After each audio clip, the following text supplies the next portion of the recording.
to Camp Tell-You-Boutee. There's no more poison ivy. For that we're really sorry. Didn't know it was hardy. You treat your kids a party, but this time no the party. So come on down, Tell-You-Boutee.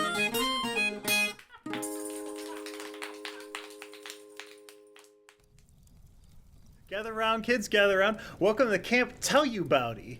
This is our first annual spooky, scary cryptids and scary things at the Scary Theater for our camp children. That's the gimmick for this summer's episodes, is pretending it's a camp. It's Camp Tell-You-Boutee. My name is Camp Counselor Tad, and with me I have Camp Counselor Joe Buck.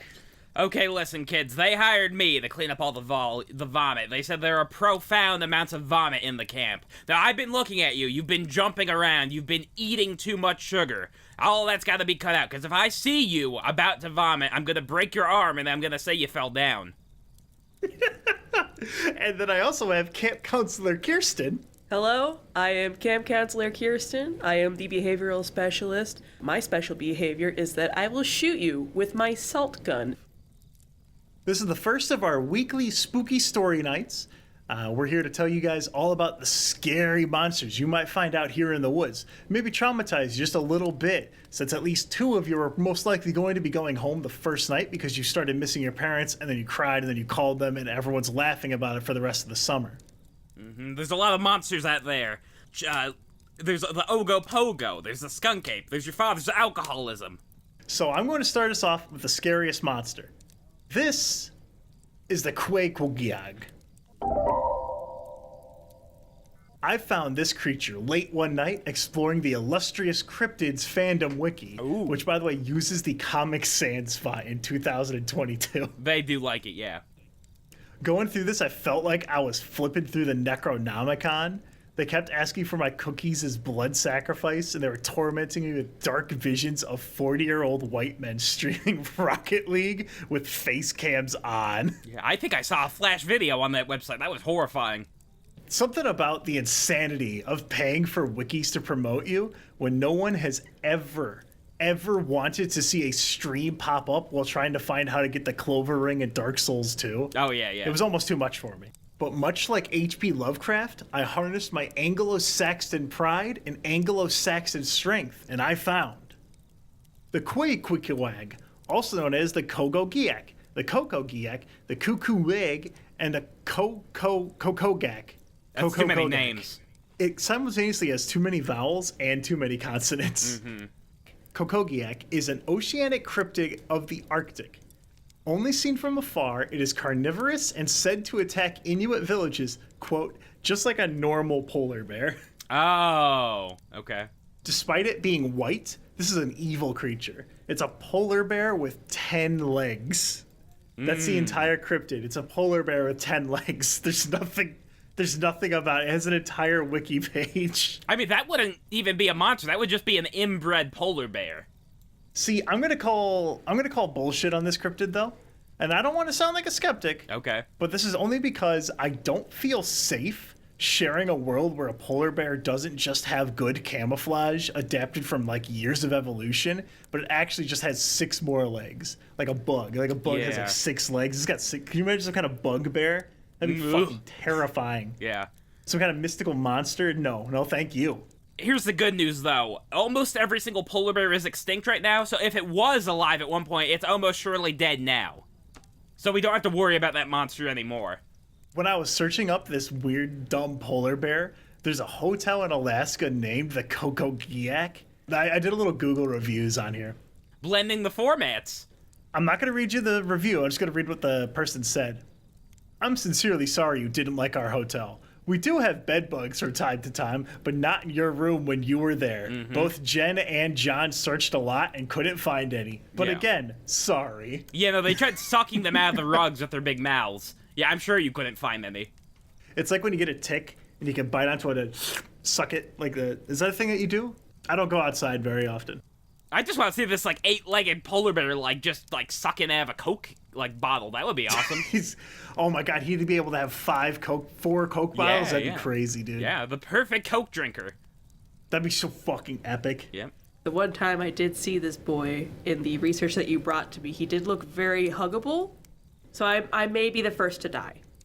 Oh, Ted, put up that image of the Punisher punching the polar bear. Pull it up for me. Put it in the video. Hey, Jamie, could you pull that up? Yeah. No. Yeah. All right, who has their next cryptid? That was Counselor Ted. Here, I got a the, good the one. The thin veneer of a camp storytelling. Well, I got something horrifying. Have you boys ever heard of the Maryland Goatman? I've not. Who is this goat man? Okay, so it's seen in Prince George's County, Maryland, since the 70s. It's reported as having the lower body of a goat and the upper body of a man. Knowing Joe Buckley, I fully expect you to say the lower body of a goat and the upper body of a goat. Oh, yeah. No, it's a horrifying goat. People have seen it in Maryland. So it's just some kind of satyr man? Mm-hmm. Some kind of satire? No, this thing's about 7 feet tall and 300 pounds.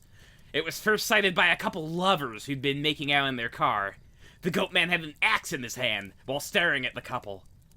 He then ran back into the woods. Okay, hold on. So this is I assumed as a goat man, he would be doing some kind of goat thing. Yeah, he's got a big axe. Yeah, he's like, just like the ending of The Shining. So a woman reported that she had seen the creature in her backyard while her dog was barking urgently. She was too scared to go outside and found her dog had its head chopped off in the morning. Holy shit. Yeah. So was this a case of goat man hand hook hard door? It's an urban legend, much like that one, yes. I'm sorry, that was just a bunch of nouns. What? The man hand hook car door. Yeah. Man hand hook car door? Am I being gaslit? No. It's a famous No. story. There's some kids, right? And they're fucking in the car. Yeah. They're doing some Joe, fucking, for those right? who don't know, Joe has his camera on. He just illustrated what fucking was. They're doing some good clean fucking. And they hear a scratching fist. on the side of the door. And, like, it was reported on the radio earlier in the night that an escaped lunatic with a hook hand, he escaped from the mental asylum, and they hear a scratch on the side of their door. And the boyfriend, right, he wants to keep fucking. But the lady's like, oh, you have to go, so they pull away. And whenever they get out of the car after they pull away, there's a bloody hook on the side of the car handle. It's one of the scariest things I've ever heard. Now imagine if that was like a goat man. Yeah, exactly, yeah. A goat man hand hook car door? God. What do you have, Camp Counselor Kirsten? I have this lovely boy from my home in Pennsylvania, the squonk. Squonk. The squonk. He is a sad blobman. He is a very sad boy. He is first mentioned in the Fearsome Creatures in the Lumberwoods, published in 1910 by William T. Cox. Mm-hmm. He is described to be the homeliest of all living things in Pennsylvania. He does look like a homely Pennsylvanian housewife, all lumpy and covered in toads. Oh my god, I don't know how you guys managed to get a picture of Sam Hyde. Oh my god, I thought they just arrested him in I don't know, I was gonna say a state that had like a recent shooting, but it's just any state. Yep. USA. Maybe don't talk about that. That's a bad Maybe the scariest topic. cryptid is man. So the scientific name for the squonk is the Lacrima corpus dissolvens. I don't think dissolvus is a scientific name. I think so, I don't yeah. think that's the Greek word. He's very wet. Here are a few key points about the squonk. These are a few things to keep note of. He is always crying because of how ugly he is. Okay. His skin is ill-fitting. He has warts all over his body. Mm-hmm.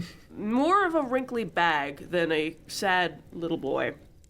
Unfortunately, because of how unfortunately this man evolved, he can only swim in circles because the legs on his left side developed webbing between the toes. It sounds like you're just describing Joe Buckley when he leaves to go swim in the local swimming pool. No, this thing looks almost exactly like a pug, actually. That's what was throwing me off. Actually, it's not that far off. It's got human lips, though. Yeah. He does. Big kissable lips. He's got human lips and human eyes that have seen too much. Yeah. Now, the funny thing is, someone has guaranteed jerked off of this photograph before. I don't think that's possible. Oh. Yeah, they did. Yeah. People, I know for a fact, at least one person that I've spoken to has jerked it to the bad ending from "I Have No Mouth and I Must Scream," and that's what this guy looks like a lumpy version of that. You know what I'm talking about, Joe? Oh, Where, like, yeah, the blob guy. Yeah, smoke for eyes and no mouth. Yeah. And he must scream. So, unfortunately, because of the way that this poor boy evolved, he lives primarily in the swamp. And because he can only swim in circles, many, many, thousands of squonks, in fact, have drowned because they could not stop swimming in a circle. Now, you said thousands of squonks. Does that mean these things reproduce? Oh, yeah. The villagers have just been throwing live pigs into the swamp to propagate this, like, exclusive tourist attraction. But I'm sure that as a fun activity later on, we can go on a squonk dino dig and find fossils languishing at the bottom of the swamp. So definitely keep an eye out for that event. This is a Camp Tell-You-Boutee lake cryptid, and the fact that there's fossils of the squonk down at the riverbed means that this species, despite all odds, they've been around long enough to fossilize. Your car is made of squonks. Yeah, let me tell you, I get 35 squonks to the gallon.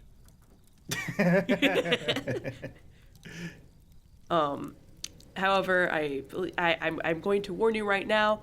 Please do not follow and corner the squonk, the most bullyable creature in existence. When he is cornered and frightened, he will cry himself to death and dissolve in his own tears. I thought he was just gonna start farting.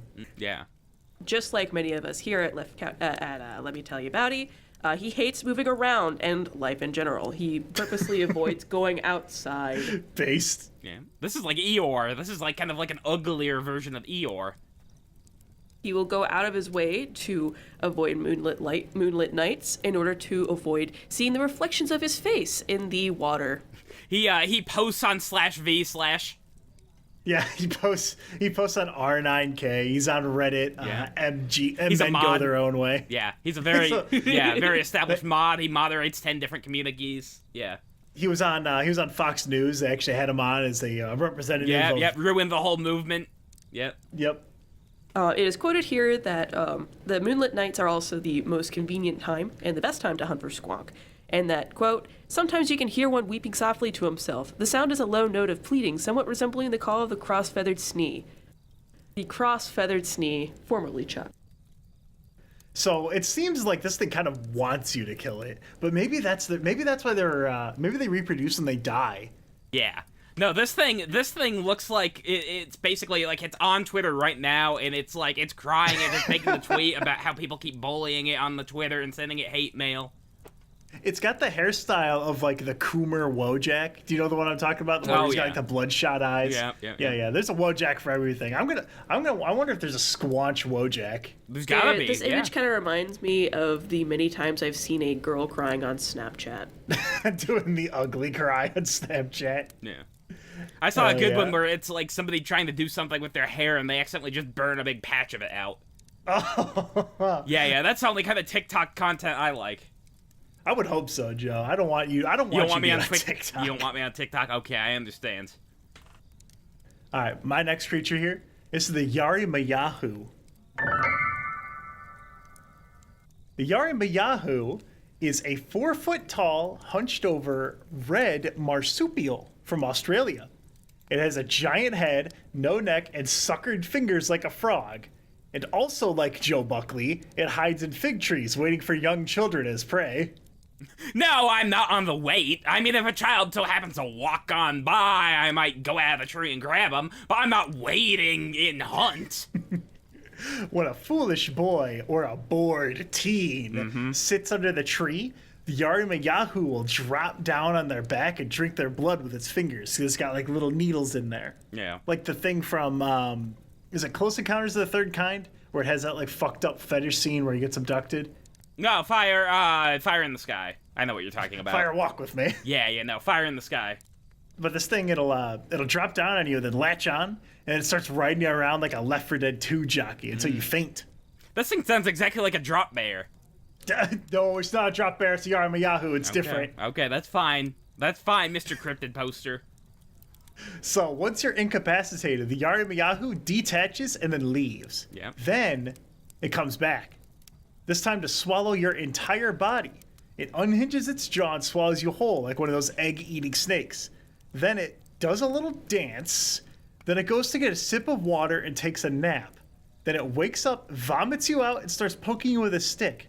Then it walks 10 paces away, stops, returns, tickles you, walks 150 feet away, turns around, walks back, tickles you, goes behind a bush, and falls asleep. A very methodical creature. This is like a highly autistic creature, or OCD, not autism. Yeah. This extreme OCD red little monkey boy. It does this because it appeases the spirit of the fig tree. Otherwise, the spirit will mumble in both of your ears and turn you both into glowing tree mushrooms. So he's more of an unsung hero than anything. Well, let me finish this story. Yeah. I don't know if he's about that. So, according to experts on the Yarimayahu, it can only, quote, waddle as fast as a cockatoo on the ground, end quote.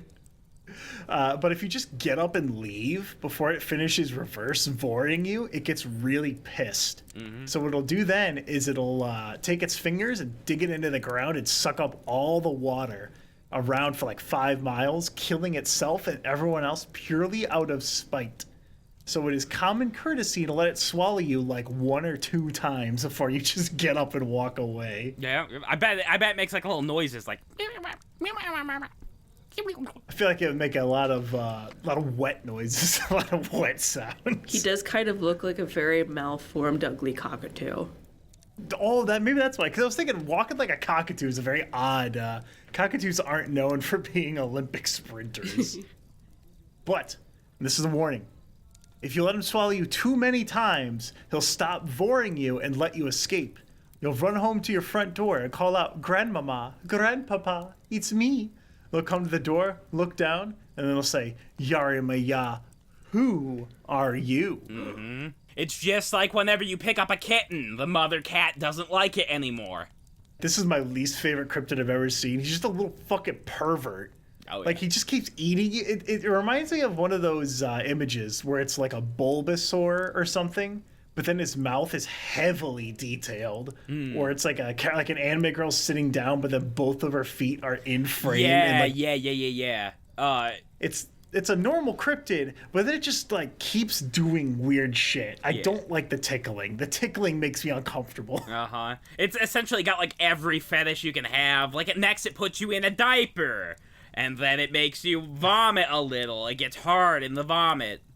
It puts the diaper on the vomit. Yeah, he and loves turns into it. the mushroom. He loves it. Look at him. Yeah. He's so happy. All right, so I got some good stuff. Oh wait. Camp Counselor Jacob, get away from the camp blender! Joe, you just turn on your blender full of icy. They will not leave it alone. I keep telling them, you can't have the sugary beverages in the morning or else you're gonna vomit! Joe, can you tell the listeners here what your famous chocolate drink is that you told me about last time I was at your house? You were making it. It's ice and like Reese's, I think, and something else.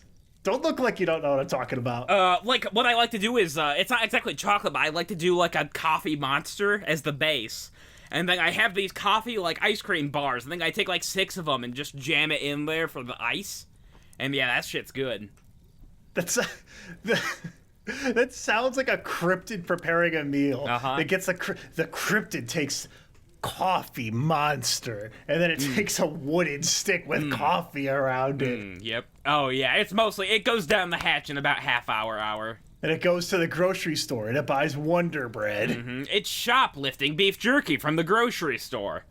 All right, Joe, tell me, Camp Counselor Joe, sorry. This Camp is Counselor Joe Buck. the Japanese hairy fish. I think I've seen documentaries about this one. Okay. So it's said to have a scaly fish-like body with a length of 4 to 5 feet with human-like hair on the head. I really hope that's the entire cryptid. Essentially, yeah. Are you sure Aggressive. it's not just a baby? It's aggressive. Very aggressive, yes. Emerges from the water to fight or play, no one's sure. Emits loud cries. Said to attack and kill humans by disowning them. Holy shit. This just sounds like a toddler. Yeah. This is like a Chinese grandma where they'll disown you. Yeah, oh and yeah, then you yeah. have nothing. You failed the red letter. Does it have like little fists? No, it's just a fish with some hair. It's said to live in an unspecified river in Japan. Oh, thanks. Yep. Yeah, I want to catch this thing. I want to give it a shave. Is this it? Is it just the fish with hair? Yeah, it's got maybe like a bowl cut. Yeah, it's got like a Joe Buckley kind of thing going on. Joe Buckley, what do you do for your scale treatments on your lower half of your body? What do you do for that? What is there a cream that you like to use? No, you don't use cream. You polish them. You get like they sell bowling ball polishers on Amazon. That seems to be what works the best. Oh, an exfoliant. Mm-hmm. Have you ever heard of a Fiji mermaid? Oh yeah. Yeah, I saw that in my research. It is exactly this. It was P.T. Barnum took a fish and he like cut it in half and stapled the dried out monkey skeleton to it. Yeah. Called it a Fiji mermaid. Yeah. I think I remember that. Yeah, it's the monkey of the sea. Sea monkey. Mm-hmm. Do you have anyone? What is your next cryptid, camp counselor Kirsten? My next cryptid is this lovely lady, and by that I mean a woman who barks at men, named the Water Witch. I think we just went over the water witch. So this was a Native American girl who was dumped by her boyfriend and was transformed into unchanging water by her ex, who was the priest. So unchanging water, is she just like turned into a pond? Or she's turned into like a wet cube? Yeah, cubes. I think that she's sort of like turned into like this jelly monster, like one of those monster girls. That's a lot of changing water then. Wait. You talking about jelly girls? Maybe it means unchanging, like it can't be a gas, it can't be a solid, it can't be a liquid. So it's always going between the three. So she's like thick water, maybe. Damn. I want it thick. She just got dumped. She's gonna be on Tinder. You're saying, right? Well, actually, she wouldn't be on Tinder though. She'd be on Driftwood. She'd be on Drift. We have fun here. Yeah, we have fun here. I can't tell you about it. I understand the joke. Honestly, I have more questions about her ex, who turned her into water because she dumped him. I think that he might be a cryptid worth looking into, but I only have data on the Water Witch currently. She is quoted as woman-like, she feels no remorse, and probably longs for a chance to repeat her mischief. Typical. That is a 100% woman. That is That's not woman-like. absolutely a historical depiction of a woman. Yeah. Go on. She has the infamous reputation of ruffling the feathers of quite a few men and leaving them unsatisfied with their visions of the future. Infamous activities of being a woman. Go on. Well, what'll happen is a lot of these hunters, these lumberjacks, these woodsmen, what have you, these straight men in history, These podcasters will seek this woman out in the mountains in Pennsylvania to tell their future. And I actually have an account here. She has the ability to assume human form and come into contact with people, but she is too cold to be with a man. So she can't even like get her jimmies off if she wanted to. This just sounds like a normal woman. I've not seen anything that doesn't describe every person I've ever been around. Yeah, Unlike a normal one, she is actually immortal. Every woman. Yeah. Okay. Yep. They never die. Unkillable. I've tried. So the original author came to her face to face with her, with the Water Witch in a dream. Not in her true form, but she took the form of the woman that he loved most at the moment. And The most Fiji longed for. mermaid. The Fiji mermaid, of course. She had to explain to him, "No, it's not actually me. I'm just taking the form of the woman you love most. Listen, you seem nice, so I'm going to cut you some slack. You're going to lead a very happy and industrious life, and when you meet your love, all will be well between the two of you. I've taken this form to hype you up." And then the author was like, "Wait, oh my god, really? Thank you. I'm going to live up to the highest expectations. You came at a really amazing time in my life when I needed you most. You're the best. Thank you for coming to me and telling me this wonderful news in the form of my lady love, no less." Gadget from Chippendale. Yeah.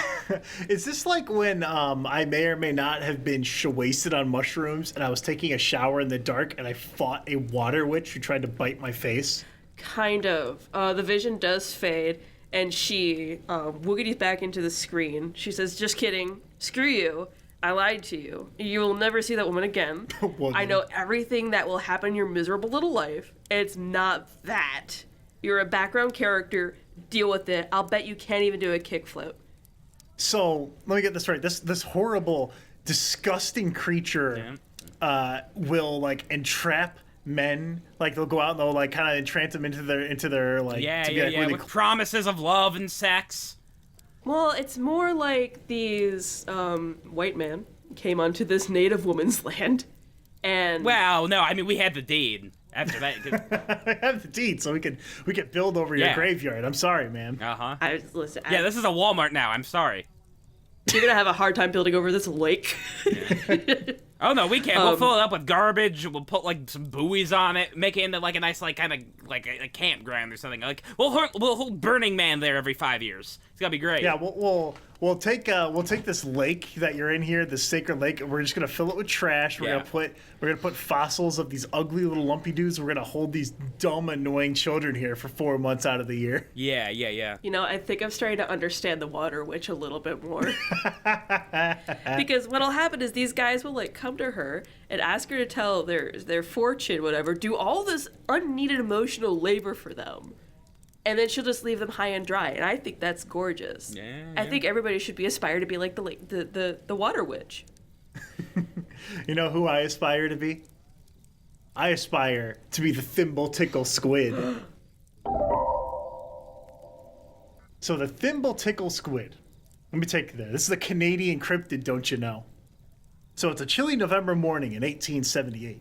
The setting, a small town in Canada perched upon the little island thing off of Quebec named Thimble Tickle. Beautiful Thimble That's Tickle. how it got its 500 name. people, 5 miles away from leading tickles in Burnt Island. Which, if you're that far above the equator, I don't think anything is going to be naturally burnt. But what do I know? I'm a podcaster. I'm a camp counselor. So someone who did know was Stephen Sharing, a local fisherman. He knew something was wrong when one morning out on the shore, he saw a violent thrashing in the water. Him, along with 2 friends, which I don't know if Canadian sea people in the 1800s could have friends. Drinking buddies, but they're not really friends. Everyone in Canada is a drinking buddy of someone else. It's the people that you associate with that aren't your water witch of a wife. Yeah. And they were roommates. They were roommates. But these roommates go up to see this thrashing in the water, and they think it's a shipwreck, and they're just going to plunder it like pirates, right? Just Canadian pirates. Which is all I can think about is Trailer Park Boys as pirates. Joe, you've seen Trailer Park Boys, right? A couple episodes, but no. Okay, Joe, you stay out of this conversation then. No, I so can, like I can Julian, contribute. Kirsten, so like Julian's holding his rum and coke like in a bad storm. He's got the one arm trying to steer the giant wheel. Of course, it's good rum. You got Ricky he's trying to go up to the crow's nest because they grow weed in it. They grow weed in the crow's nest because it's international waters, and he gets tangled up in the fucking nets. You got Rear Admiral Bubbles. He's got sea kitties on board. There's some damn fine kitties. Cyrus shows up, and instead of the rock music, it's the fucking Krusty Krab theme. Anyway, so they roll up on this thing, and they quickly discover it's not a ship at all, but a 50-foot long kraken. So the fishermen start freaking out, and like the squid is flailing around and clacking and trying to grab at them and shooting ink everywhere because it's fucking dying. So the fishermen run back to the shore and try to decide what to do. What they do is they stab it with a harpoon because they think it's a devil fish. And they plant it in on like the fucking Iwo Jima flag. Then they drag it further on shore and tie it to a tree. Slap it a little bit. Showing who's boss. They go and they gather the town folk, and then everyone kind of circles around this kraken thing. So they just sit there and they stare at it, and eventually it dries up and dies, right? And then there's a brief meeting they have where they're trying to figure out what to do with the squid. So they decide to do the most Canadian thing possible, which is pretend it never happened and chop the kraken into little pieces to feed their dogs. And to commemorate this, there is a 55-foot long statue in beautiful Thimble Tickle that has mostly 2-star reviews because they closed the squid for COVID. You can't go to this open lake because you might grab the squid or you might lick the squid, so you can't go. You're not allowed to go see the Thimble Tickle squid. Why can't I lick the squid? All right, Camp Counselor Joe Buck, what do you got? What do you got for me? Oh, I've got a bunch of things. Have you ever heard of the Mongolian death worm? Actually, yes, I have. But I'm Okay. gonna pretend I haven't. What's the Mongolian death worm? So it's 2 to 5 feet in length, and it can kill by emitting lethal jolts of electricity. From like its tail, or just generally? I think just around the it? whole thing, yeah. So it inspired the movie Tremors. Like the people who made the movie Tremors heard about this thing, and they're like, "Well, we struck gold. We can make 7 of these." And yeah, it also spews acid, and it's a bright red color. So it's bright. Why does it have the electricity and the acid? It's OP, yeah. God, whenever he was making Mongolian death worms, really wanted this thing to win. I guess he's like, listen, Mongolia's got to have something besides flat and horse. Yeah. They did like the Munchkin min-maxing. They got Genghis Khan and the Mongolian death worm, horses, and then nothing else. I'm sorry, but there's Christians. literally nothing else. Yeah. Do they even have Christians in Mongolia? I don't think that's where it came from, Joe. I think it came from like Jerusalem in the desert. I don't know. I had no idea. I don't know where the thing migrated to. I don't know where it moved with his worm family. I don't know. Tell me more about this worm. No, that's essentially it. There's no evidence, there's no proof. But they say that there's a nasty worm who's up to no good in the desert. But is there even a desert in Mongolia? I thought it was all like steppe plains. What are you they doing, say- steppe plain? Yeah, they say it resides in the most desolate parts of the Gobi Desert. Okay. Yeah. I guess so. What does it need electricity? I like this worm. This worm's cool. Yeah, yeah. Do you have any more, Joe Buckley? No, Can't that's cancel Joe Buckley. that's the entirety of what the worm is claimed to be. I don't ask if you had any more cryptids. Oh, 'cause yeah, I've got, sure. Like 7. Yeah. Let me see. Oh, so I've got the hypothetical atmosphere beast. Okay. Yeah. What? So it's a balloon-like, wingless creature that uses lighter-than-air gases to move about the atmosphere. He's farting around the atmosphere. yeah. He's doing. Such creatures could presumably live above other planets as well. Carl Sagan suggested such creatures might live in Jupiter's atmosphere. However, there have also been eyewitness accounts. Reports describe odd, sea-like creatures moving about the sky. Creatures resembling octopus, jellyfish, and serpents. So There was that bit. Oh, yeah. Oh, go ahead. Well, some photographers have snapped some pictures of these things. Here, I'll you have link some? these real I wanna quick. see Yeah, it. yeah. Let me see. I'm looking at the Discord chat. Okay. I want to see these. I want to see these sea. I want to see these air serpents. Yeah. What do you mean Discord chat? We're using a book. Oh, wait, I got a copy paste. Where's the picture? You're right. I don't want to let these kids know I have Discord. They're gonna be asking me to play games on my phone. Yeah, we have no reception out here. Mm-hmm. Do you have Roblox on your phone? Oh, yes, fuck. but you can't play it. Get out of here, Timmy. I gotta save. Wait. Where are my images? Okay, I think I have it now. What did you accidentally save a fucking WebP? Which, by the way, whoever made the WebP format can go fuck himself. He is the modern version of the guy who invented the pop-up ad. Go fuck yourself. Yeah, no, it's a Jiffy, I think. I gotta save it as a JPEG. I don't know. Just screen cap it. Hit Windows S. Windows. I think I might have it now. Let me see. Windows Shift S, and you can screenshot it, and then it'll Okay, here we it'll go go. to your copy. So yeah, here's a picture from 1961 of the Sky Beast. Ooh. Okay, so this is above Taipei, China. This is just like a grain of rice stuck to the camera. He accidentally dipped it in his meal, you're saying? Let's see. All right, let me read this. It says, Investigator Ho claims a high credibility for the photo as Tsai is a relative of Tsai Chang-hsien, former head of the Taipei City Observatory. Photo courtesy of Tufoa. Yeah. Those words mean nothing. This is just a UFO, Joe. This isn't a No, fly. no, no. This is an alien. People don't know if they're UFOs or Sky Beasts. No one knows. Some people think that UFO sightings are actually these things. Kind of looks like a whale. It's like a sky whale. Yeah. Yo. I kind of like it. Yep. I'm gonna take us a little bit down to earth, though. I'm gonna bring us back down. I'm gonna bring us down to Africa, to West Africa. Okay. This is the Mumbo Jumbo. So, white man Francis Sequecha Ocha Moore wrote about the Mumbo Jumbo in his 1738 book, Travels to the Inland of Africa. Yeah. So, as we all know, a British man's account of Africa from the 1700s is very even-handed and reasonable. In the book, he describes the Mandinka tribe and a most queer ritual. I thought this is appropriate for Pride Month. Oh, yeah, The yeah, yeah. Mandinka people, they're polygamists and allowed up to 4 wives. The husband and wife number 1 hold power over the household, but believe it or not, sometimes polygamy causes problems and doesn't fucking work. No, I've never heard of it. So when the tea boils over and disputes can't be resolved, a third party is needed. The husband chooses one of the village men to seek the guidance of the mystical bugbear, Mumbo Jumbo. Which, by the way, bugbear isn't just a D&D thing. It basically just means like a scary thing. Like a scary monster. Yeah.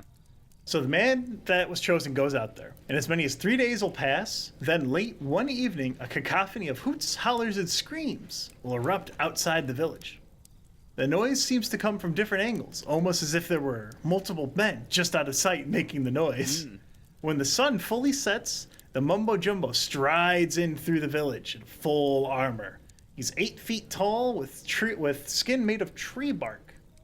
He wears a long coat of armor with a ceremonial wooden mask and a crown of straw. He also carries in one hand the rod of judgment. So he walks in, he takes a seat in the marketplace, right? And he's got his heavy wooden stick beside him, and he demands to see the feuding family. He sits them down and then demands the village put on a festival in their honor.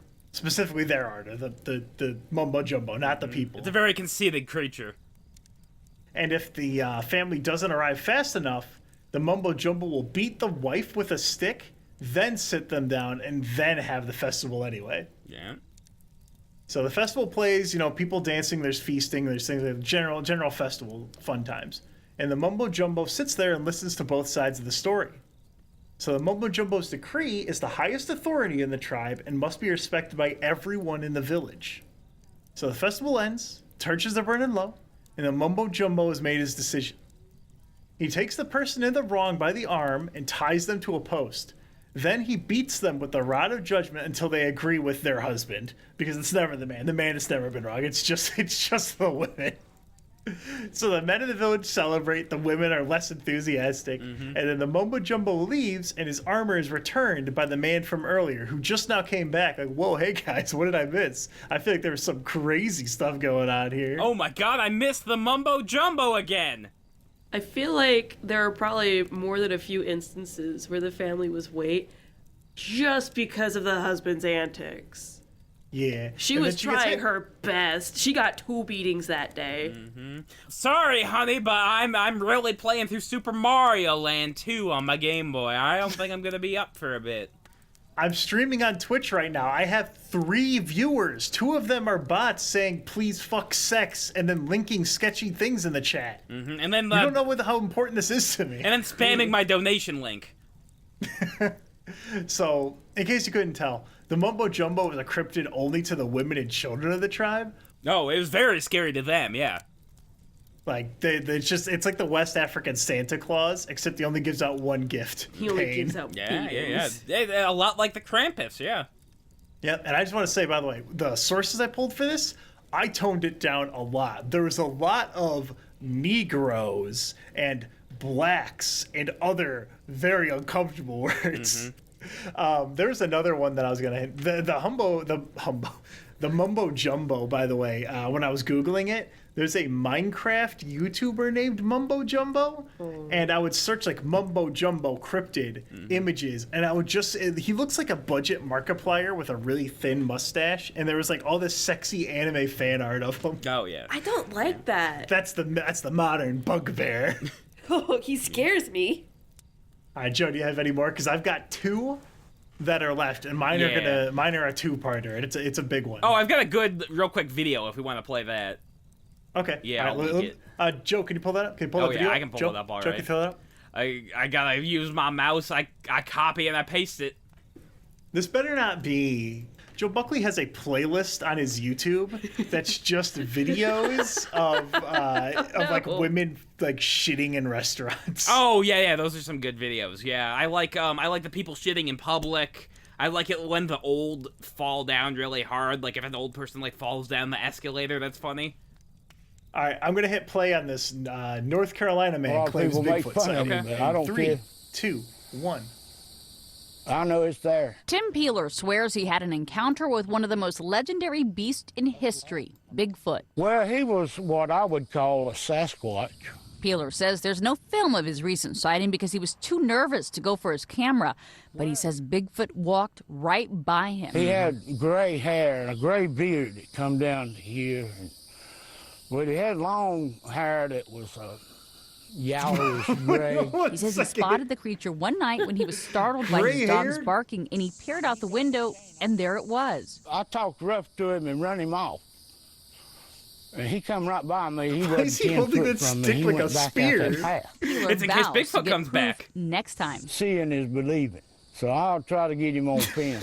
A St. Louis University biology professor says there have been more than 2,500 Bigfoot sightings in the past 100 years in every state and parts of Canada. What the fuck Myra is Lopez, that? He's got a the big Associated jug. Press. It's just a jug with it. It's his What? mating call machine. They wouldn't even. So they wouldn't even. I guess yeah. It's his mating call machine. You squeeze the trigger and it just says, "Hey, Bigfoot, you want to Yeah. fuck? You want to fuck Bigfoot? Bigfoot, you want Hey, to half fuck?" off on pass through ribbons for Bigfoot. The mating call. Hey, yo, Bigfoot, show me what that ass do. So all what he saw. Now I don't want to be a skeptic here. But what he saw was a man with gray hair and a gray beard stumbling through his backyard. Yeah, no, I wonder why, huh? He bought a home right next to a bar. He said that way he doesn't have to drunk drive.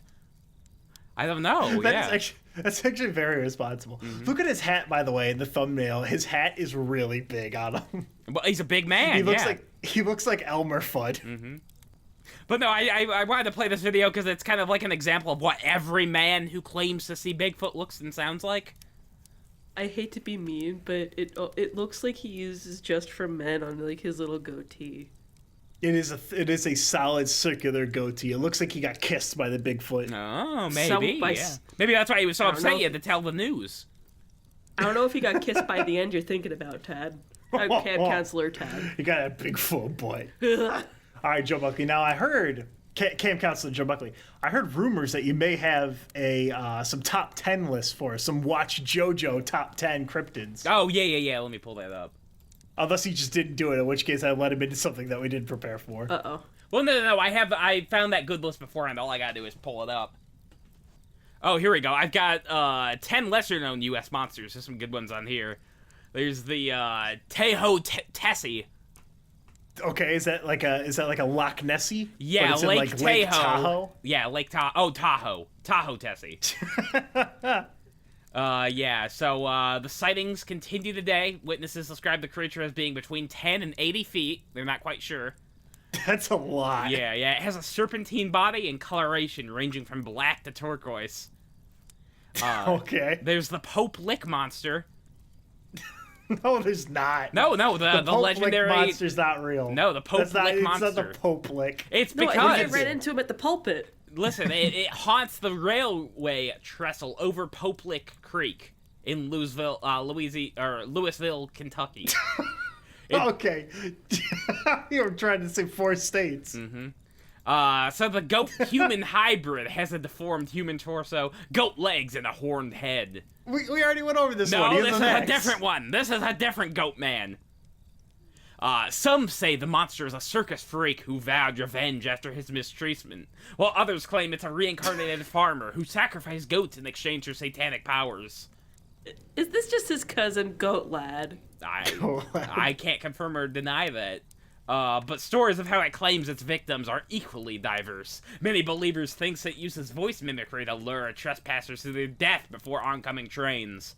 Some say it slays its victims with an axe, while others say that simply the sight of the Pope Lick monster are so terrifying that people jump to their deaths. What is the mimicry? Is it, I found a quarter?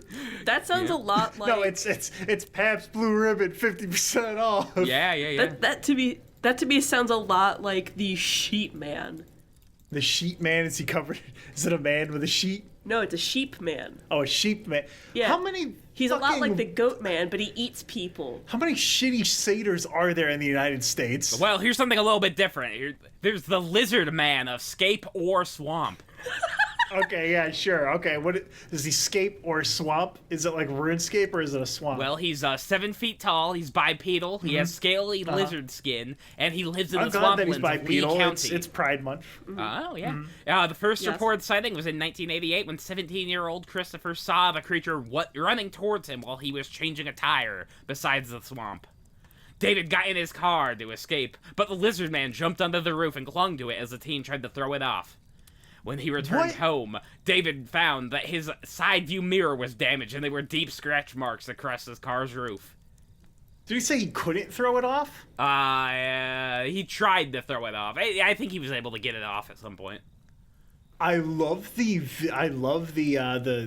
cartoon that's playing out in my mind of the lizard man jumping on there and just getting whipped the fuck off and becoming a smear on the highway. Yeah, he jumps under the car and he's like yelling like, "We have to instate a one world government. Wait."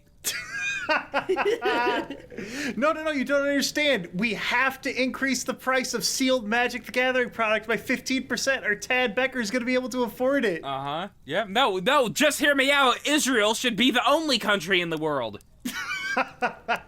I also want you to know that when you said Christopher, my first thought was Christian, and then you said changing a tire, and that just flew right out the window. Yeah, and no. possibly be Christopher. No. I thought when he was saying Pre-God Bear. when I heard Christopher and changing a tire, I thought he was changing one of his shirts. No, the panties. He calls it the tire. His craft briefs. He calls it. Why does he call his pants? No. I'm just making that up. That's all. Okay.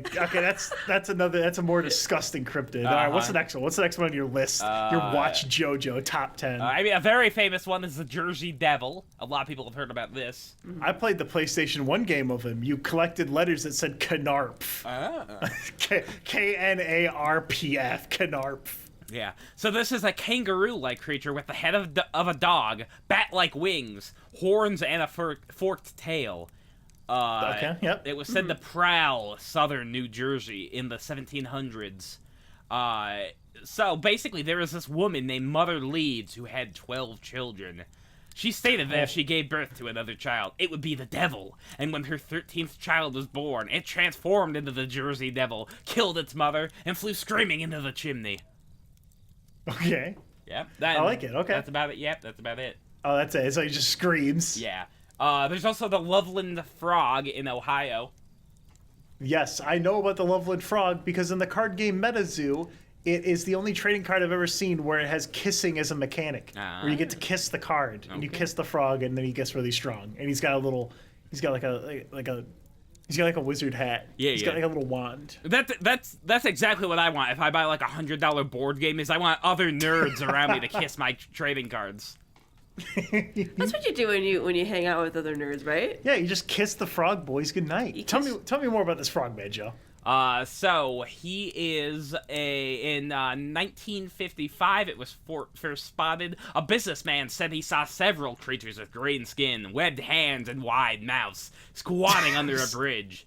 And one of the he saw a pack of Italians. Yeah, well, he saw toads. Yeah. Yeah, Italians. Yeah. Ooh. They're colluding. They're trying to have somebody killed without them having to actually do it themselves. They're trying to get the cannoli or something. I don't know. I watched The Godfather when we were supposed to record originally. Yeah. I got cannoli. I got the gabagool on the mind. Yeah. Oy.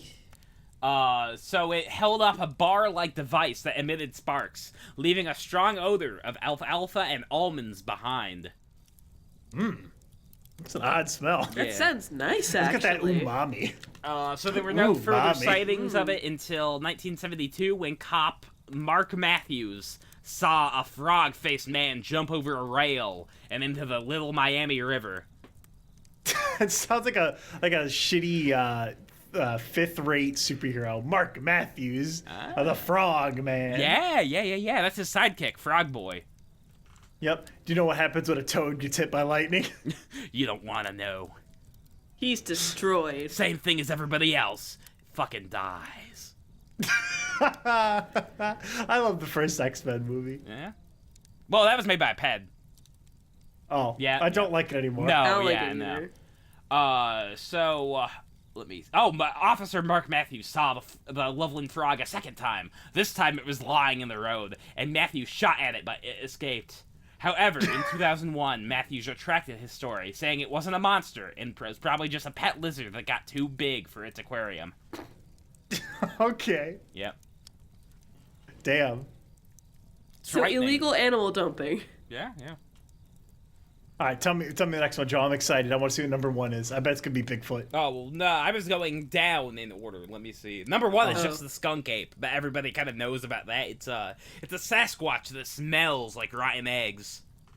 He's stinky. You're a stinky boy. Is that it, Joe? Is that just all? That's is that your full yeah, cryptid that's list? essentially. I got the good ones. I thought you had the shit taco. Where's the shit taco, Joe? Well, that one, it's like a list of like Mexican specifically ones. Let me see. That one I didn't see. See if you can pull it back up, and I'll edit. I'll splice it in. Hit Control H to your history, and then type in Mexican. Yeah. No, that's mostly porn. Yeah, sort through all your Mexican Latina mommy says that you did your homework well. ASMR videos. Oh yeah. Mexican. I'm glad we're splicing this out. Give me some Mexican mommy's milk. Oh yeah, that's it. No, because they use they blend it with like they put rice in the milk. It's a beverage. Find your cryptids. No, it's a beverage. Find your cryptids. Are you talking about horchata? Yeah. Yeah. Horchata.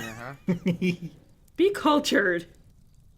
So yeah, no, this is a Mexican-specific cryptid list. There's the El Cuco. El Cuco? Yeah, What's he yeah. do? So this, basically, it's like a boogeyman. The parents use it to drive the fear of God into their children. It looks for misbehaving children or baby pataperos to kidnap via his bag. Okay, and it's the Cucos? Yeah, the El Cuco. El Cuco, okay. Yep. And the next one? Does he also have assault gun? It doesn't say anything about that. No. The research is out on that. Yep. The PolitiFact hasn't gotten back to us yet. Yeah. No, I mean like assault. It hasn't been debunked. No, So the El Sombreron.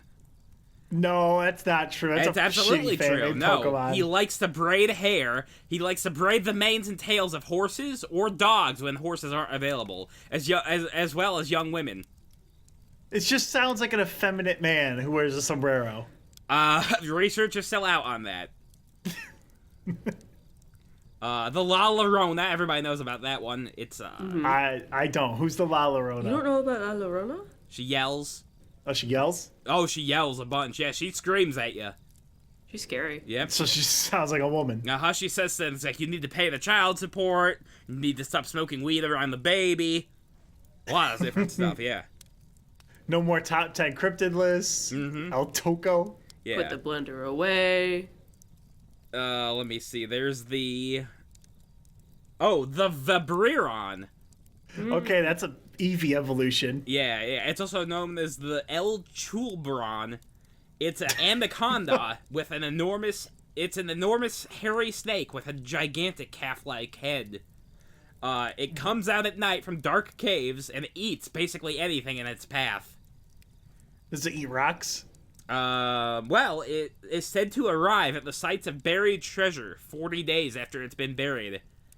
Anyone wishing to recover the treasure has to douse the ground with liquor in hopes that the snake will get drunk off the liquor and let its guard down. It's not, no, that's you making that up. Next Well, I cryptid. had to reword it slightly, but I know, yeah. yeah. I'm making a goof because it sounds like you just put alcohol on there and the snake gets drunk. The pish taco. The pish taco. Yeah. What is the pish taco, It's Joe? a pale-skinned vampire boogeyman who roams the Andes and kills peasants in order to drain them of their body fat. Not their blood, just their body fat? Yep. The pish taco. Yeah, it made an appearance in Supernatural.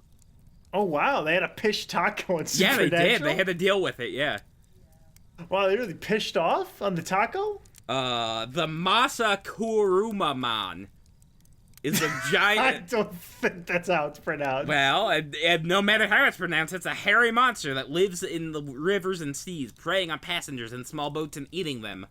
It's a kind of Jumbi, a mythological spirit or demon native to Caribbean folklore. Oh, wait. Oh, it's also the namesake of a music producer. So he makes some club music. I appreciate that Joe Buckley, he did half his research is up front and the other half is just flicking on his phone. Yeah, I do my research on the pod itself, much like I do my homework in the class it's due. Well, I have a final story. It's a two-part. Okay. And if we go back to the K-fob or whatever, this is gonna scare all the remaining children that haven't already left to go like kiss other boys behind like the cabins or something at Camp Tuckabatchee that their parents finding out during the YMCA day camp. They've already left to go do that. But there's a few weird kids that don't have any friends yet that are still listening to the counselors. Never been kissed like monsters. What are you doing? What are you doing? It's Pride. Go kiss a boy. So, this is the story, as told by Mr. Eugene Shepard III at the Oneida County Fair in Rhinelander, Wisconsin. The year? 1893. The place? Rhinelander, Wisconsin. Here, the ox is the beast of burden for the strong woodsmen of the North. This is as told by Mr. Eugene Shepard III. Unfortunately for this specific ox, these woodsmen are cruel and foreign. Each hard day of carrying logs up and down the mountain is accompanied by stabbing cattle prods, whips on his back, bad food, and an endless stream of curses upon the ox, spoken in whichever language the driver spoke that year. Fuck you, ox! So the ox endured this abuse until after 6 years it died from exhaustion. So the woodsmen knew that they were unkind to this ox and feared that it may come back to haunt them. The ox's meat had become poisonous, and if buried, he would taint the soil to never grow anything again. The only way to dispel the years of curses was to burn the ox in a 7-year bonfire. So the woodsmen kept this fire faithfully until it got pretty close to the end of the 7th year. By that time, the woodsmen had forgotten what work the ox had done for them, and they left the bonfire unattended, and it quickly snuffed itself out. But later that same evening, a man named Eugene Shepard was walking his favorite trail through the forest. You know, he was breathing deep, breathing in that pine and hemlock, and then he gagged because he got a whiff of something awful, like soot and rotten meat. So he looked through the dense foliage of the woods, and he saw something. Now, Mr. Shepard, as we all know, was a naturalist and a biologist. Yeah, no way a liar. Yeah, he couldn't. And this was the first time he had ever seen a creature like this before. And this is Mr. Shepard's description of the creature. The creature had 2 glowing shit, hold on a second. He was drunk when he wrote this. Yeah. The creature had 2 glowing green cat's eyes and a flat nose of fire. The creature's body was like that of a dinosaur. Sharp spines, 1.5 feet apart, lining the spinal column. Again, he was drunk. And his tail had a sharp spear end. The legs were short and massive. The claws were thick and curved, denoting great strength. The broad, furrowed forehead was covered in coarse, shaggy hair and bore 2 large horns at the temples. The muscular mouth had sharp, glistening white teeth that protruded devastatingly. So Mr. Shepard was frozen in fear. The creature stared right into his eyes. It was only his nose, recoiling from that stank, that brought his wits about him. He turned and fled to a nearby village. So Mr. Shepard, he knew that he couldn't leave this creature alone into the woods. He knew he had to stop it to save everyone else. So he met with the Ancient Order of the Reveating Society. I thought it was riveting, but it is reveating, and reveating is not a word. No, it's like that new magic set. Yeah. they were drunk when they came up with the set name. Yeah. Or the society, whatever. In the tent of this mysterious order, he related his experience to those great, world-renowned men. The group contemplated the beast's origin, and they explained to Mr. Shepard that this creature may just be the missing link between the ichthyosaurus and the Mylodon. Oh, I thought you were going to say between man and monkey. Pre-Diluvian dinosaurs are huge, which I guess implies post-Diluvian. Diluvian is like the Great Flood, like Noah's Ark.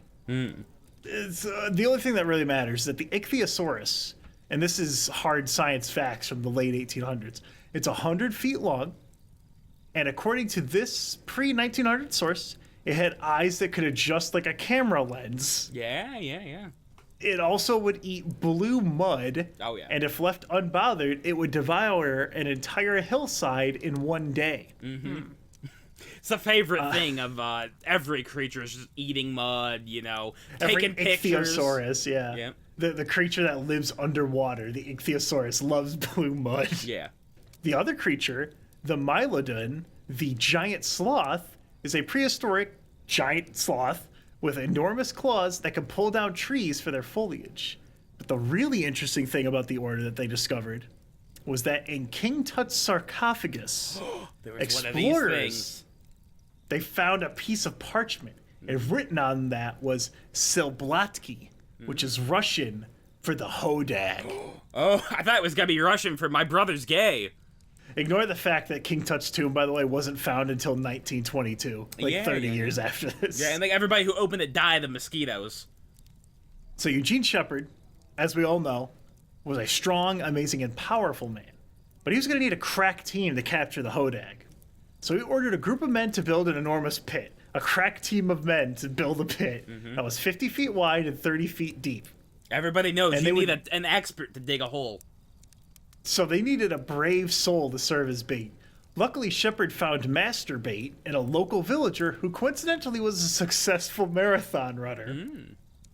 So the Master Baiter agreed to lure the creature to the pit in exchange for nothing but the chance to stretch his legs. Yeah. Sounds like the village idiot. So the bait runner goes into the woods, and he's leading a young ox through it with a leash. They trudge deep into the forest, and when in position, he just starts stabbing the ox and shouting curses at it in whatever gutter language he speaks.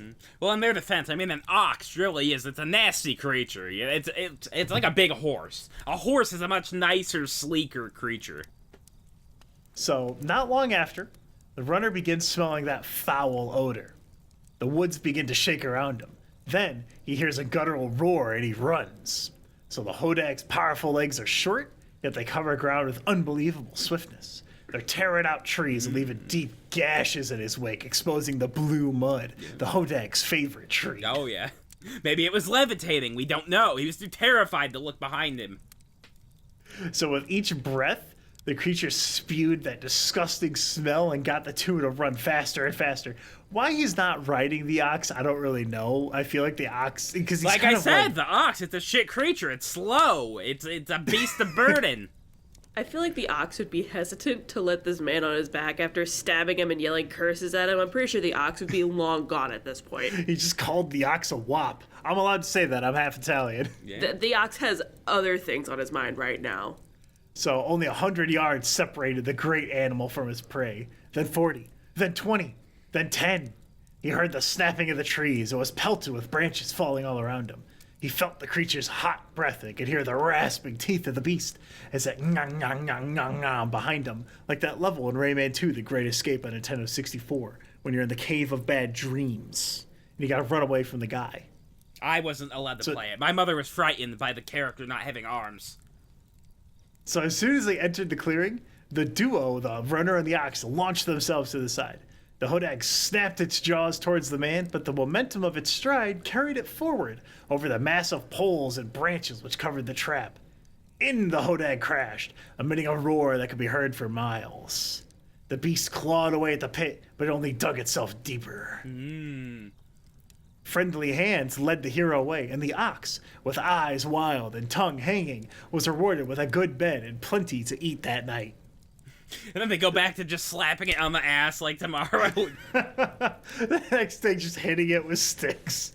Yeah, they get a 2x4 and they whack it right in the back. So the villagers, they circled that pit and celebrated the beast's capture.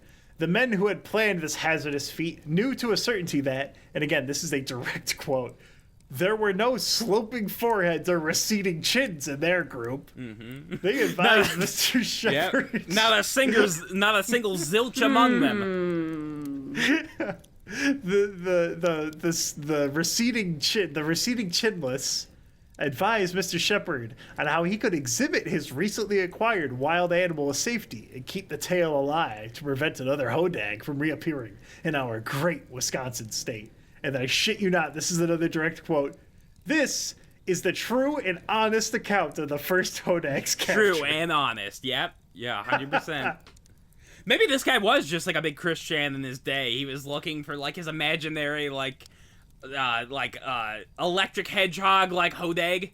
I'm looking for a curse-free ox. Hodag. So, years and years and years later, Shepherd the Third is touring this amazing state of Warrenlander, Wisconsin. He's hitting up all the county fairs, and he was charging people a dime per. And what you could do is you could go inside of his tent at this World's Fair, and it was really, really, really dark. But you could see he had a Hodag, and the Hodag would move, and it would growl at you, right? Yeah. So what he would do is sometimes the Hodag would just break out, Joe Buckley. Oh. And this just goes to show how powerful the Shepherd family are. Yeah. Is that he would go on a hunt. And what you could do is you could go in there and you could bring like a dog and your gun. And he would also sell you a water gun with poison water to shoot the Hodag with. Holy water. They hate it. Unholy water. Yeah, monster energy, they call it. So, Shepherd the Third would go out on these Hodag hunts, and he would try and catch it, and he would get it cornered, and then it would like disappear. And there's a photo that I sent you, Joe, of the Hodag of the last time they captured it. Yeah. And this was the photo that convinced people to spend a dime in 1920s money, which is probably like $48 now. That's a real Hodag. I'm sorry, it's a real Hodag that's in there. That's a terrifying, scary creature. Yeah, that's like a pig. That's the real Hodag. Can't you see he's mauling that man? No, that's a pig or some like a pig-related species, like a hog. So what happened is that the Smithsonian got word of this amazing creature that they kept capturing and bringing back to the tent, and they sent someone to speak with Shepherd the Third. And what Shepherd did heroically when the guy showed up was he went into his bathroom and put a bunch of, this is not a bit, this is a real thing, he put a bunch of soap in his mouth and then pretended he had rabies to try and scare the guy off. Yeah, I'm gonna bite you, go away! You can't interfere. Back then, that's terrifying if someone had fucking rabies. Yeah, no. Well, there's still no cure for it. You can get a shot and try to prevent it, but once you have rabies, you're fucked. So what happened with the Smithsonian is the guy's like, no, let me see your fucking Hodag. And so he went out to go get the Hodag, but wouldn't you know it, Joe, it escaped again. And so they went on a hunt, and someone joined them on the hunt and brought fucking dynamite. Oh, yeah. So they got the Hodag captured, and then he blew it to smithereens. So all he had was the charred remains. So the Smithsonians were like, now this is my theory. This is my theory on this monster. I think the Order of the Riveteers turned on the Shepherds because they sent the Smithsonian, and the Smithsonian said, oh, this is actually just wood, wires, and leather. And this is like a cow horn. This isn't real. They spread this false news while Shepherd was trying to teach the beautiful, handsome, attractive Wisconsin people known for their healthiness and their ability to hunt things really good and not just blow a deer's brain out from a mile away. I think the main issue is that just Wisconsiners just have cheese curds for brains. That's what it sounds like this story is. So that is the Hodag, and as far as we know, the Hodag is still out there. Because anytime you abuse an animal and you don't burn it for 7 years, Joe, it's going to come back to haunt you. Yeah, no, 100%. Why do you think, like, if you look in, like, New York, there's just a bunch of stray dogs, like, barking on the streets? That's the souls of neglected dogs in their lifetime, and then they come back and they bite.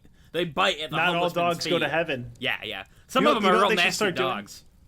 This is what they should start doing in New York. All those rats that are, like, eating pizzas, they should throw them in those comically large garbage things full of fire. I don't know what those are called. I don't know if they have a name for those in New York. Yeah, the incinerator. I wonder if it's like how people in New York have bodegas and they act like it's such an amazing thing when it's just a shitty little corner store. Oh, yeah. You know what I'm talking about? Yeah. Chris Stanley from the Ron and Fez show, for like 4 or 5 years, all he would eat is dollar slices of pizza from the bodega and like smokes and alcohol. And that's it. That's what I subsisted on. I think he sounds like someone who's going to find and capture this third Hodag. Yeah, he possibly Say could. what you want about the bodega, but it is resourceful when it is needed.